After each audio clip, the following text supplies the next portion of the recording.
Hello everybody, my name is Bailey and welcome back to another Destiny 2 video. As you can already tell from the title, today I'm going to give my first impressions of the Edge of Fate DLC. Now this is actually my first time doing a first impressions video as a commentary, so please bear with me as I try to adjust to this style. If you do enjoy this content, then make sure you drop a like, and if you want to see more Destiny content from me, then just support me by subscribing to the channel. It helps me get through tough times that I'm currently going through. But with all that said, let's dive into the video. So Edge of Fate dropped on the 15th of July, and well, it's not really doing it for me if I'm being honest. Now don't get me wrong, the DLC feels like it was built for newer or returning players in mind. It feels like it was built for newer players. And for them, it probably hits a lot of the right notes. There is a lot of cool stuff in the DLC. The location, some of the mechanics. The story can really pull some people back in. Especially returning players that have not played for a little while. But as someone who's played Destiny for a really long time, honestly, it feels a little bit underwhelming as an expansion. And I reckon you could go into any streamer's chat and ask them, as an expansion, how do you feel about it? And they'll probably give a similar answer about it. It's a bit underwhelming, there's not much to do. But everyone feels differently and that's completely okay. I'm just giving you my opinions for what I feel for the Edge of Fate. The campaign story for me was just a bit mid. It was kind of just extra that didn't really need to be there, in my opinion. I feel like after Final Shape, it's just, there didn't really need to be much story. I feel like this kind of ruins it a little bit. The most meaningful part was Ikora being put in the path of everyone by the Nine. Other than that, the story wasn't that great for me. Don't get me wrong, there is nothing wrong with it. Like the lower tier of DLCs. Like for me, the bottom DLCs are Shadowkeep, Lightfall, and this one's not far off. But different people have different opinions on the DLCs, so that's completely different to you. But I feel like for newer players or even returning players, the concept of time travel could potentially pull them back in or pull them into Destiny for the first time.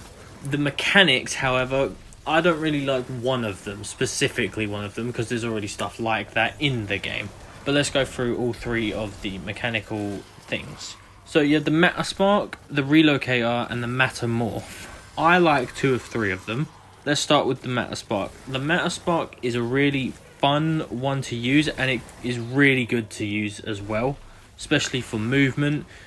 You can use it for attacking, and it kind of gives you like an extra bit of health if you can time it and loop it right.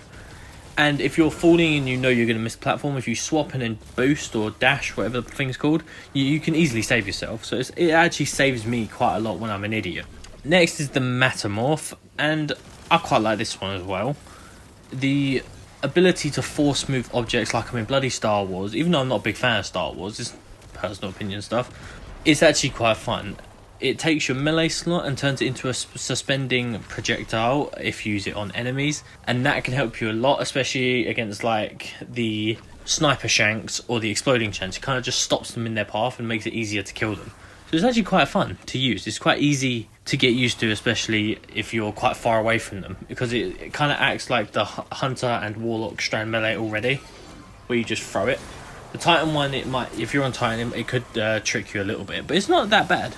They've also added the Relocator, which to me is the one that's not very interesting. We already have like Vex teleporters on other planets, and in the Edge of Fate we have the trains that aren't actually teleporting you, they're just long corridors, but it feels like it's teleporting you. And I don't really see a use for the Relocator. I feel like it's just there. It's something they didn't need to add, but it could be good to get used to for newer players, as it adds a sense of moving faster if they've not got used to the fact that you can teleport other ways in other planets. The other thing that I also like that they've added to the game is the tier system on the portal. I think it is a great idea with the tier system. I believe the tier system will go really far, especially if they can add other elements to the tier system.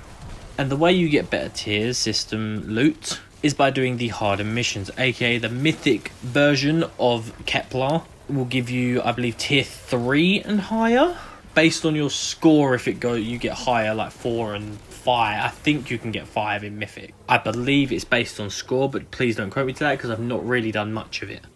Now, the very last thing I want to bring up is the fact that Kepler is the new location, and I think the planet is great personally. I like the way it looks. I like the way that it actually makes you feel like you're on an actual alien planet, not like Europa, where it's just a planet of ice. Or the atmosphere makes you actually feel like you're on an alien planet, and the fact that you can actually go to a singularity, a actual black hole that you can go and see, is actually... Destiny always has amazed me with scenery. It's really good at scenery, especially in some dungeons and raids. They have great scenery, and the fact that they're doing some in stories now is actually really good. But they are my opinions. I feel like they can do a bit more. They could have done a bit more with the story. I feel like it's a little bit sloppy. But besides that, it's not completely terrible. I just feel like it's based more for new players. But hopefully in Renegades or whatever they're doing with the reward pass or the season, because there's no seasonal stuff for it. I don't believe. I can't find any seasonal mission. There's no seasonal anything right now. That will probably change later on, maybe mid-season update. But there's nothing right now. And I feel like the game's just stale and boring at this current moment in time. Let me know your opinions and all that down in the comments on the DLC, on the season, about if it's stale or boring or anything like that. Any answers are welcome. There are no wrong answers to your own opinion. They are your opinion and you hold that. Your choice. But that is it for today's video. If you did enjoy, then please leave a like. And if you want to see more content like this from me, where I go over my opinions, stuff like this, each season, or maybe each DLC, or maybe even if I start doing other games that are similar to Destiny, please let me know down in the comments your opinions, and I will see you in the next one. Goodbye.